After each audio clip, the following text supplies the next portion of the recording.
Hello everyone. इस video में हम कंसेप्ट ऑफ बेल के थ्योरेटिकल पार्ट को जो है देखेंगे और इस वीडियो के बाद हम सेकंड पार्ट में एक रेगुलर बेल का फॉर्मेट और एक एंटीसिपेटरी बेल का फॉर्मेट जो है कवर करेंगे। तो चलो स्टार्ट करते हैं इंट्रोडक्शन से। तो जैसा कि हमारे कॉन्स्टिट्यूशन में अंडर आर्टिकल 21 सभी के पास लाइफ एंड पर्सनल लिबर्टी की फ्रीडम है और जैसा हम जानते हैं कि इस फ्रीडम को लॉ के इस्टेब्लिश प्रोसीजर द्वारा कर्टेल किया जा सकता है। लेकिन कई बार क्या होता है कि जब तक एक्यूज्ड का जो है क्राइम कोर्ट में प्रूव ही नहीं होता और ट्रायल चल रहा होता है तो उसे बेल देना ज़रूरी हो जाता है। ठीक है, क्योंकि जब तक कोई अपराध सिद्ध ही नहीं होता आप किसी इंसान को कब तक जेल में अंदर रख सकते हो। इसलिए आपने एक मैगजीन भी सुनी होगी कि bail is rule, jail is exception. जमानत एक नियम है जबकि जेल एक अपवाद। क्योंकि जब तक किसी पर्सन के अगेंस्ट चार्ज प्रूव ही नहीं होते और उसके बाहर आने से केस पर कोई फ़र्क नहीं पड़ता और पर्सन भी कहीं नहीं भाग रहा, तो फिर जब तक उसका क्राइम प्रूव नहीं होता उसे जेल में रखने का क्या मतलब।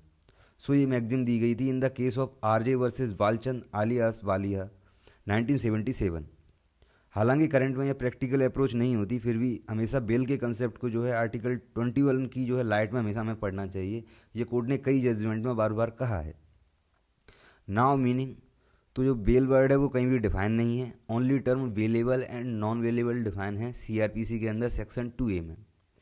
लेकिन ये बेल वर्ड है वो आया है फ्रेंच वर्ड वेलर से, जिसका मीन्स होता है टू गिव और deliver. According to Webster dictionary bail का मीन्स होता है temporary release of an accuse person from custody. It is a guarantee taken to the accuse that he will comply with all condition which court order.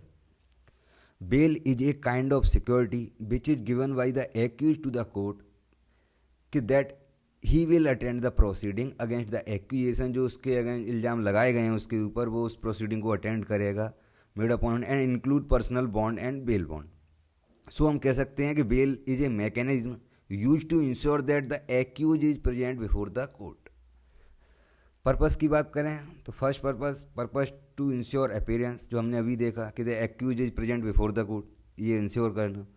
Second, to seal person from mischievous person false complaint. अगर कोई false complaint कर देता है तो उससे बचने के लिए भी बेल का एक जो कंसेप्ट है वो पर्पस है। थर्ड है presumption of innocence of that accuse till he is found guilty, इसकी भी हमने अभी बात की। नाउ हिस्ट्री, तो ड्यूरिंग ब्रिटिश पीरियड क्या होता था, ऐसे ही कोई एक्यूज है तो उसके लिए कोई थर्ड पर्सन जो है बेल देता था।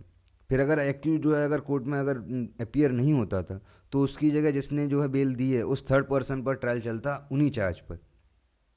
फिर धीरे धीरे जो लैंड ओनर होते थे, जो ज़मींदार होते थे, वो जो है एक्यूज की जो है रिस्पॉन्सिबिलिटी लेने लगे और अपीयर न होने पर फिर उनसे फिर जो है पैसा ले लिया जाता था, मनी ले लिया जाता था।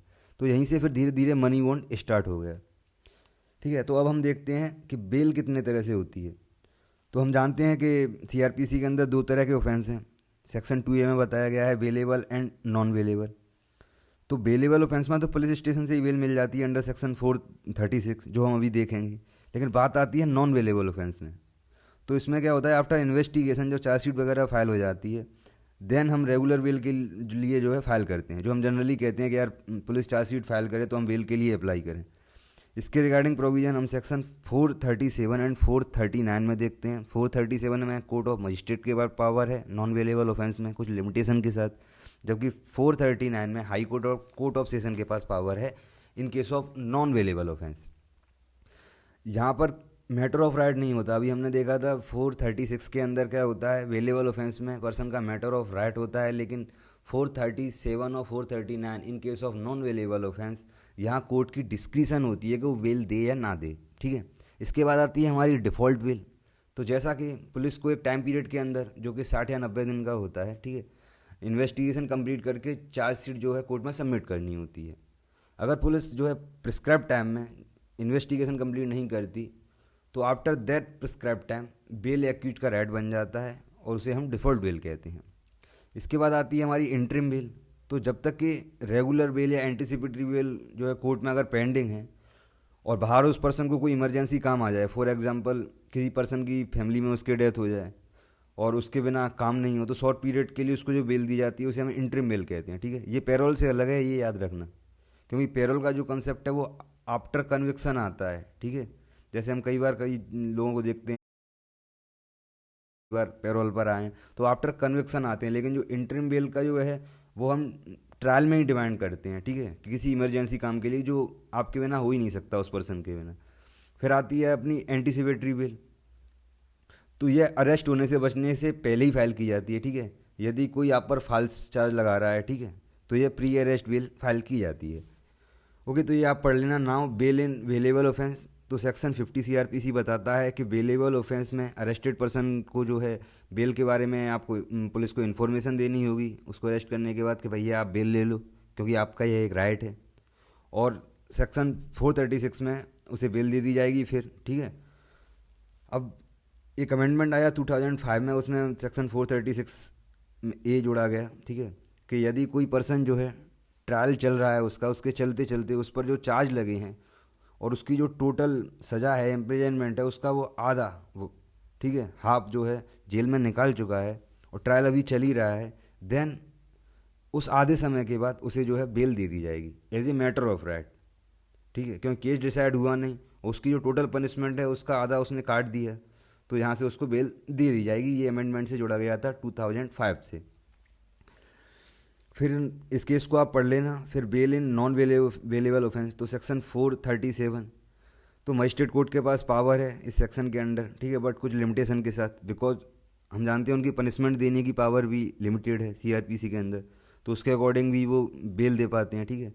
जबकि सेक्शन 439 में high court and court of session को जो है बेल के रिगार्डिंग फुल पावर है, ठीक है। नाउ बेल देना कब कब मैंडेटरी हो जाता है, तो फर्स्ट है नॉन वेलेबल ऑफेंस का, अगर पर्सन जो है एक्यूज नहीं है, वो वेलेबल ऑफेंस का है तो मैटर ऑफ राइट है, हमने अभी देखा। सेकंड वही डिफ़ॉल्ट बेल। फिर no ground to believe to be non bailable, section 437(2). फिर trial incomplete within prescribed day, section 437(6). No reasonable ground to believe to be guilty after trial but before judgement, section 437 clause 7. Now anticipatory bail. तो after 41st law commission report 1969 anticipatory bail become part of CRPC in 1973। तो जब भी person को जो है arrest का anticipation या एम्प्रीहेंशन होगा, उसे डर होगा, तो एंटीसिपेटरी बेल जो है वो फाइल करता है। फॉर एग्जांपल, किसी पर्सन बी ने पर्सन ए पर जो है झूठी FIR करा दी, तो ए अरेस्ट से बचने से पहले एंटीसिपेटरी बेल फाइल करेगा अंडर सेक्शन 438 हाई कोर्ट को या कोर्ट ऑफ सेशन को। तो जैसा कि एंटीसिपेटरी बेल हमेशा नॉन वेलेबल ऑफेंस में दी जाती है, क्योंकि वेलेबल में तो वैसे ही बेल मिल जाती है, अरेस्ट का कोई कंसेप्ट ही नहीं रहता, ठीक है। तो वे कौन से फैक्टर हैं जो कोर्ट कंसीडर करता है वाइल ग्रांटिंग एंटीसिपेटरी बेल। तो फर्स्ट है उस पर जो एक्यूजेशन लगाए गए हैं, ठीक है, उनका नेचर एंड ग्रेविटी क्या है, क्या पहले भी ये पर्सन जेल गया है कॉग्निजेबल ऑफेंस में या कन्विक्ट हुआ है, ये भी देखा जाएगा। फिर कहीं भाग तो नहीं जाएगा वगैरह वगैरह, ठीक है। अब कोर्ट कुछ कंडीशन भी इम्पोज कर सकता है बेल ग्रांट करते समय, ठीक है, कि एप्लीकेंट जब भी पुलिस बुलाएगी वो इंटरोगेशन के लिए अवेलेबल रहेगा, आएगा, और कोर्ट के परमिशन के बिना वो कंट्री से बाहर भी नहीं जाएगा, और अपने नेटिव का local residential address, contact number अपने नियरेस्ट पुलिस स्टेशन में वो सबमिट करेगा, ठीक है। और the applicant should not make any inducement, threat, promise ETC to any person जो कि केस के फैक्ट के साथ जुड़े हुए हैं। फिर कुछ एक्सेप्शन भी हैं कि कब एंटीसिपेटरी बेल नहीं दी जा सकती, जैसे 2080 के अमेंडमेंट से सेक्शन 438 में क्लॉज 4 ऐड किया गया कि एंटीसिपेटरी बेल ग्रांट नहीं की जा सकती उस पर्सन को जो एक्यूज्ड हो an offence of committing rape on a women under 16 year of age, under 12 year of age, gang rape on a women punishable under section 376 3 AB DA DB of IPC। ऐसे ही according to section 80 of the schedule caste and schedule tribe prevention of atrocity act 1989 section 3 के offence में anticipatory bail नहीं दी जा सकती। अब अगर case law की बात करें तो यहाँ बहुत केस लॉ हैं, आप पढ़ लेना PDF से। इनमें कई अलग अलग जजमेंट में अलग अलग व्यू आए हैं कि एंटीसिपेटरी बेल ग्रांट होने के बाद ये कब तक फोर्स में रहती है, ठीक है, क्या कोर्ट इसके ऊपर कुछ लिमिटेशन लगा सकता है, ठीक है। तो इसका एक सेटल्ड व्यू आया, वो आया हमारे Sushila Agrawal and others versus state of NCT Delhi 2020 का ये केस है। इसमें जहाँ हेल्ड किया गया कि यह बेल होती है जो एंटीसिपेटरी बेल, ये फिक्स टाइम के लिए नहीं होती जब तक कि कोई स्पेशल केस ना हो, वरना अगर इसकी ड्यूरेशन की बात करें तो ट्रायल के एंड तक ये कंटिन्यू रहती है, but according to the case court इसमें कुछ लिमिटेशन लगा सकती है, ठीक है। और ये सब केस आप पढ़ लेना, बहुत ही शॉर्ट में दिए हैं, ओके। तो मिलते हैं नेक्स्ट वीडियो में जहां हम रेगुलर और एंटीसिपेटरी बेल का एक एक फॉर्मेट देखेंगे। धन्यवाद।